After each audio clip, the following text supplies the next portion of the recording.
Welcome to all of you in this class. आज हम इस सेशन के अंदर देखेंगे कि कैसे हम रिग्रेशन एनालिसिस के क्वेश्चंस को सॉल्व कर सकते हैं, वो भी एमएस एक्सेल की हेल्प से। तो जैसा कि आप यहाँ पे देख सकते हैं, आपको एक क्वेश्चन दे रखा है जिसमें आपसे पूछा है compute the following table of regression analysis, write down the appropriate formula in the relevant cells. ठीक है, तो यहाँ पर आपको कुछ डेटा दे रखा है जिसमें आपको सीरियल नंबर प्रोवाइडेड है, यर्स प्रोवाइडेड है और आउटपुट प्रोवाइडेड है। ठीक है, आपको इस डेटा के अंदर एस्टिमेटेड आउटपुट, स्लोप और इंटरसेप्ट को फाइंड आउट करना है। ठीक है, देखिए यहाँ पर नीचे दे भी रखा है solve estimated output comma slope and intercept. तो स्टूडेंट्स, हमने जब प्रीवियस क्लासेस में, यानी कि जब आप जो है 12th में होंगे या फिर फर्स्ट ईयर में आपने कभी भी स्टार्ट्स पढ़ा होगा, तो आपने रिग्रेशन के जब चैप्टर्स पढ़े होंगे, मतलब मैथमेटिक्स में जब रिग्रेशन के चैप्टर्स पढ़े होंगे, तो ये फॉर्मूला जरूर किया होगा y is equals to a plus b x. ठीक है, आपको पता है y एक डिपेंडेंट जो है कैरेक्टर होता है, एक डिपेंडेंट जो है आपका वेरिएबल होता है, x इंडिपेंडेंट वेरिएबल होता है, a इंटरसेप्ट होता है, b स्लोप होता है। ये जो फॉर्मूला है इसके अंदर। ठीक है, तो इसी फॉर्मूला को ध्यान में रखते हुए हम यहाँ पर देख सकते हैं कि आपको डेटा में x एक्सिस दे रखा है, y एक्सिस दे रखा है, आपको स्लोप और इंटरसेप्ट निकालने को बोला है, और उस स्लोप और इंटरसेप्ट जो कि आप निकालेंगे, फाइंड आउट करेंगे, उसकी मदद से आपको एस्टिमेटेड आउटपुट भी फाइंड आउट करना है। ठीक है, तो चलिए पहले हम जो है क्वेश्चन, क्योंकि पूछा है कि स्लोप निकालना है, इंटरसेप्ट निकालना है और स्लोप और इंटरसेप्ट को यूज करते हुए एस्टिमेटेड आउटपुट निकालना है, तो इसीलिए पहले हम स्लोप निकालते हैं। इसके लिए हम फॉर्मूला टाइप करेंगे इज इक्वल्स टू और स्लोप के इनिशियल्स यूज करेंगे। जैसे ही हम स्लोप जो है टाइप करेंगे, हमको सजेशन में स्लोप का फॉर्मूला आ जाएगा, तो हम स्लोप को सिलेक्ट कर लेंगे।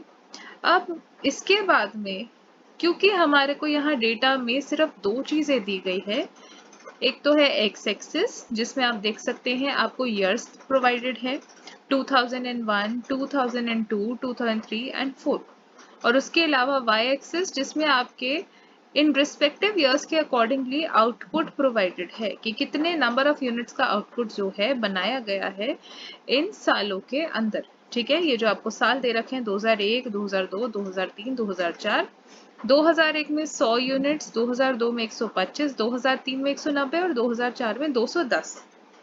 तो हमें स्लोप निकालना है यहाँ पर इन्हीं दोनों एक्सिस के बेसिस पे, क्योंकि यही डेटा है जो हमें प्रोवाइडेड है। सीरियल नंबर हमारे लिए कोई मायने नहीं रखता और इसके अलावा हमें कुछ और दिया नहीं हुआ।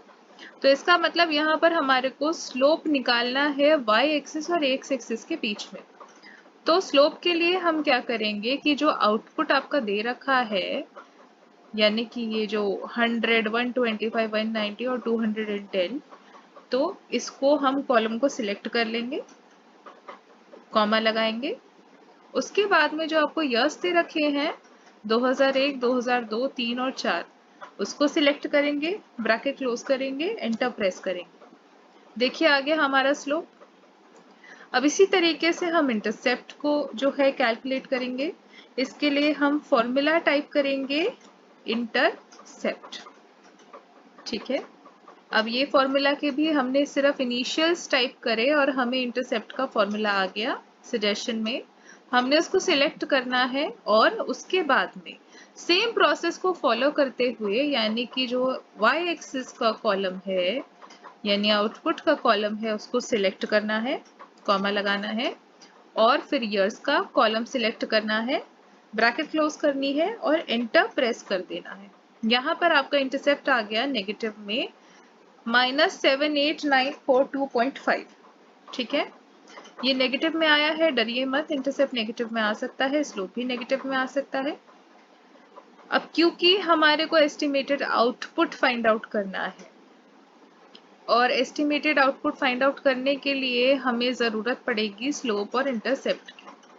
ठीक है, तो स्टूडेंट्स एस्टिमेटेड आउटपुट को फाइंड आउट करने के लिए हम फॉर्मूला लगाएंगे इज इक्वल्स टू, इंटरसेप्ट को सिलेक्ट करेंगे जो हमने ऑलरेडी कैलकुलेट कर रखा है, लेकिन क्योंकि इंटरसेप्ट जो है एक फिक्स्ड जो है यहाँ पर नंबर दे रखा है और हमारे को यहाँ पर जो है इस फॉर्मूला का सॉल्यूशन निकालने के बाद में इसको ड्रैग करना है।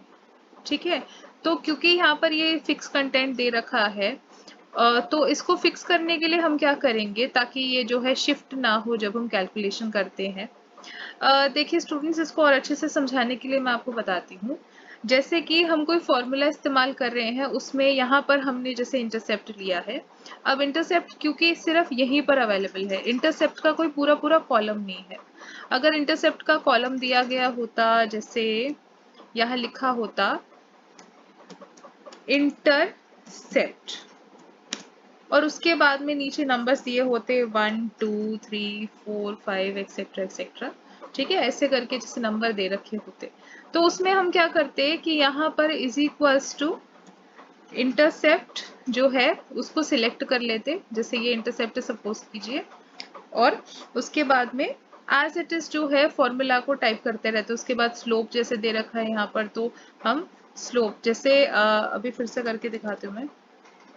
स्लोप है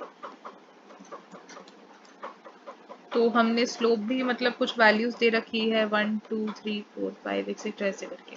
ठीक है, अगर हमारे को एस्टिमेटेड आउटपुट निकालना होता, यहाँ पर जो वैल्यूज है वो चेंज हो रही होती है, जो कॉलम्स है जो सेल्स है वो चेंज हो रहे होते हैं, उनको लेते हुए, तो उस सिचुएशन में हम यहाँ पर जो है इंटरसेप्ट और स्लोप को फिक्स नहीं करते, क्योंकि जब हम फर्स्ट कॉलम को फाइंड आउट करेंगे तो हमें यहाँ पर ये वाले सेल्स की जरूरत पड़ेगी 1 and 12।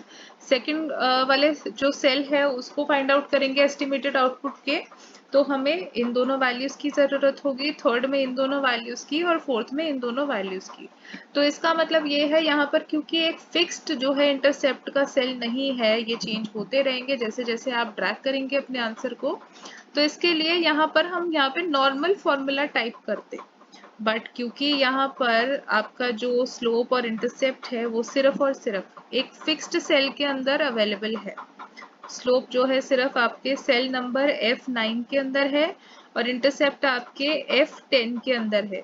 ठीक है, तो इसीलिए हमें क्या करना होगा कि जब हम फॉर्मूला का इस्तेमाल करेंगे, क्योंकि एक फिक्स सेल के अंदर है, तो हमें इन सेल्स को यूज करते हुए इन्हें फिक्स भी करना होगा ताकि ये चेंज ना हो जब हम उसे ड्रैग करें तब। तो क्योंकि इंटरसेप्ट सिर्फ F10 के अंदर है तो हम इसको फिक्स कर देंगे Fn प्लस F4 की को प्रेस करके। ठीक है, यहाँ पर आप देख सकते हैं डॉलर के साइन आ गए हैं। जैसे ही डॉलर के साइन आएंगे हमें पता चल जाएगा कि हमारा फॉर्मूला फिक्स हो चुका है। ठीक है, अब हम इसको प्लस करेंगे स्लोप के साथ में। तो स्लोप को भी जब हम सिलेक्ट करेंगे सेम प्रॉब्लम आ सकती है, क्योंकि स्लोप भी सिर्फ और सिर्फ एक ही सेल के अंदर दे रखा है जो कि है आपका F9।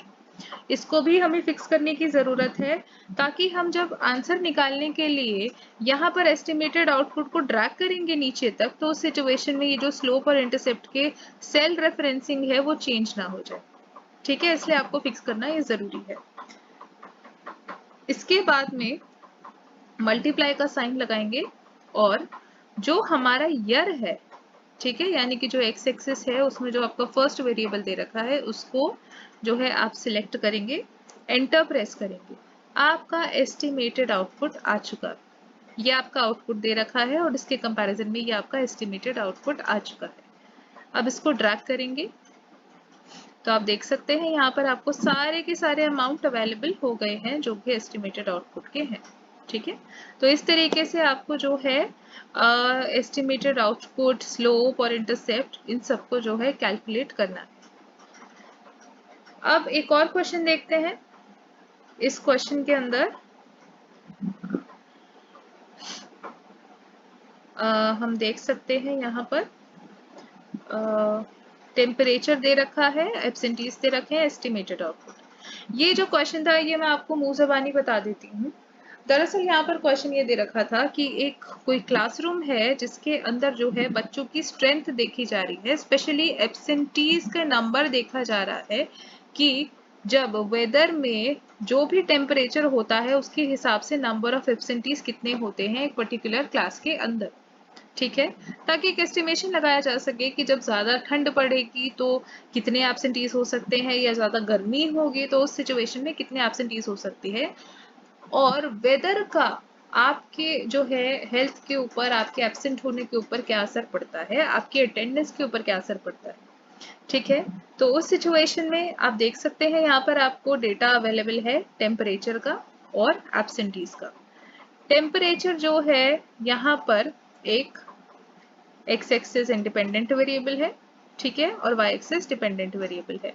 अब ये चीज प्रूव भी होती है, यहाँ पर आप देख सकते हैं जैसे कि डेटा के अंदर एक्स एक्सिस जो है टेम्परेचर वो इंडिपेंडेंट वेरिएबल है। ठीक है, बच्चों की स्ट्रेंथ से टेम्परेचर का कोई लेना देना नहीं है। अगर बच्चे ज्यादा आएंगे तो टेम्परेचर नॉर्मल नहीं हो जाएगा।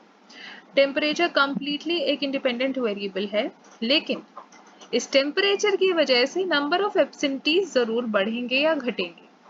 ठीक है, आप देख सकते हैं जब एक्सट्रीम कोल्ड है, 5 डिग्री टेम्परेचर है, तो उस सिचुएशन में यहाँ पर 12 एब्सेंटीज है। तो आप देख सकते हैं यहाँ सीधा सीधा असर पड़ रहा है y एक्सिस को x एक्सिस के अकॉर्डिंग। इसीलिए कहा गया है कि जो y एक्सिस है वो डिपेंडेंट है और x एक्सिस इंडिपेंडेंट। टेम्परेचर को कोई फर्क नहीं पड़ता स्टूडेंट की स्ट्रेंथ से, लेकिन स्टूडेंट की स्ट्रेंथ को फर्क पड़ता है जरूर टेम्परेचर जो भी है आपका, जो भी आपके वेदर कंडीशंस है उसके अकॉर्डिंगली। तो ज्यादा ठंड है तो आप देख सकते हैं ज्यादा नंबर ऑफ एब्सेंटीज है, ज्यादा गर्मी है ज्यादा नंबर ऑफ एब्सेंटीज है। नॉर्मल टेम्परेचर है 25 डिग्री सेल्सियस जो है वो एक नॉर्मल टेम्परेचर माना जाता है। ठीक है, तो आप देख सकते हैं कि यहाँ पर नॉर्मल जो है एब्सेंटीज का नंबर है। ठीक है, यानी कि एक मिनिमल जो आप कह सकते हो और नंबर ऑफ एब्सेंटीज है यहाँ पर जस्ट 1, एज कम्पेयर टू जब एक्सट्रीम वेदर कंडीशंस होती हैं 5 डिग्री सेल्सियस है या 45 डिग्री सेल्सियस है। ठीक है, उसके अकॉर्डिंगली। तो यहाँ पर भी आपको एस्टिमेटेड आउटपुट को फाइंड आउट करना है, स्लोप को फाइंड आउट करना है, इंटरसेप्ट को फाइंड आउट करना है। तो फटाफट से हम पहले स्लोप को फाइंड आउट कर लेते हैं। हम लिखते हैं इज इक्वल्स टू स्लोप, हमने फॉर्मूला डाला, y एक्सिस को सिलेक्ट किया, कॉमा लगाया, x एक्सिस को सिलेक्ट किया, कॉमा लगाया, सॉरी ब्रैकेट क्लोज किया। अब आप देख सकते हैं यहाँ पर क्योंकि जो हमारे सेल्स है वो चेंज होते रहेंगे रेफरेंसिंग के अकॉर्डिंग, तो यहाँ पर हम कुछ भी फिक्स नहीं कर रहे। ठीक है, हमने यहाँ पर सीधा सीधा ये जो पूरा कॉलम है इसको चूज कर लिया, कॉमा लगाया, और टेम्परेचर का कॉलम है उसको चूज कर लिया और ब्रैकेट क्लोज कर दी। एंटर प्रेस करेंगे, हमारा स्लोप निकल के आ गया। ऐसे ही इंटरसेप्ट को फाइंड आउट करेंगे। इंटरसेप्ट टाइप किया, वाई एक्सिस को सिलेक्ट किया, कॉमा लगाया, एक्स एक्सिस को सिलेक्ट किया, कॉमा लगा, ब्रैकेट क्लोज करी और एंटर प्रेस किया। तो आपका यहाँ पे इंटरसेप्ट और स्लोप दोनों ही आ गया। अब फटाफट से एस्टिमेटेड आउटपुट निकाल लेते हैं। इसके लिए हम इज इक्वल्स टू का साइन लगाएंगे, क्योंकि यहाँ पर स्लोप और इंटरसेप्ट के सिर्फ एक ही सेल है, इसलिए जहां पर आपको सिर्फ एक ही सेल को चूज करना है वो सेल की रेफरेंसिंग चेंज नहीं होगी, उस सिचुएशन में आपको उस सेल को फिक्स करना जरूरी है। तो हम यहाँ पर Fn और F4 जो है वो दबाएंगे साथ में, तो इससे सेल जो है वो फ्रीज हो गया है। ठीक है, यानी कि ये अब चेंज नहीं होगा। प्लस किया, स्लोप भी क्योंकि यहाँ पर सिर्फ एक ही सेल में अवेलेबल है तो हम इसको भी फ्रीज कर देंगे, और उसके बाद में इसको मल्टीप्लाई कर देंगे जो आपका एक्स एक्सिस का फर्स्ट वेरिएबल है उसके साथ में। एंटर प्रेस करेंगे, आपका एस्टिमेटेड आउटपुट आ गया। अब आप अगर चाहे तो इसके डेसिमल पॉइंट्स बढ़ा के देख सकते हैं कि इसकी एक्चुअल वैल्यू क्या है, या फिर आप इसके डेसिमल पॉइंट्स को घटा भी सकते हैं। ठीक है, जैसे भी आपको कन्वीनियंट लगे।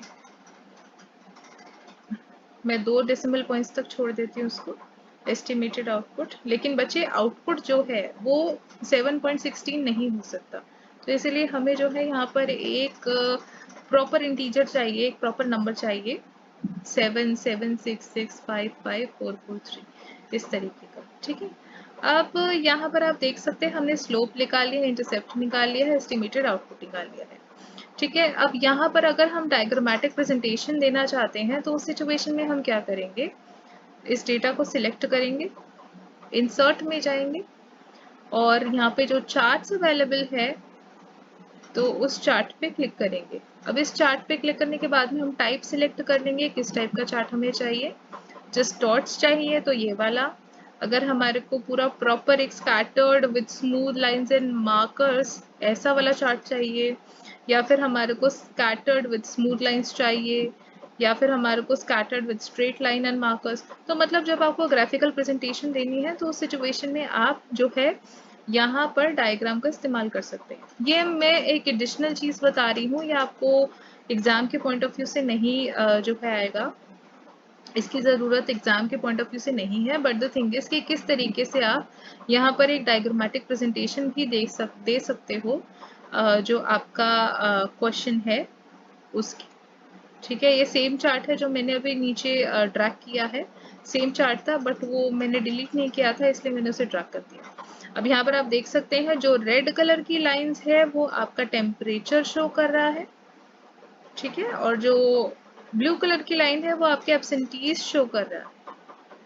ठीक है, टेम्परेचर आपका जो है 5, 10, 15, 20 ऐसे करते करते ही 45 तक जा रहा है, 5 से लेके 45 तक आप यहाँ देख सकते हैं एक्स एक्सिस के ऊपर, और वाई एक्सिस के ऊपर आपके नंबर ऑफ एब्सेंटीज है, 12 एब्सेंटीज है मैक्सिमम और मिनिमम 1 है। तो आप देख सकते हैं ये जो ग्राफ है ये पूरी तरह से आपके डेटा को जस्टिफाई कर रहा है।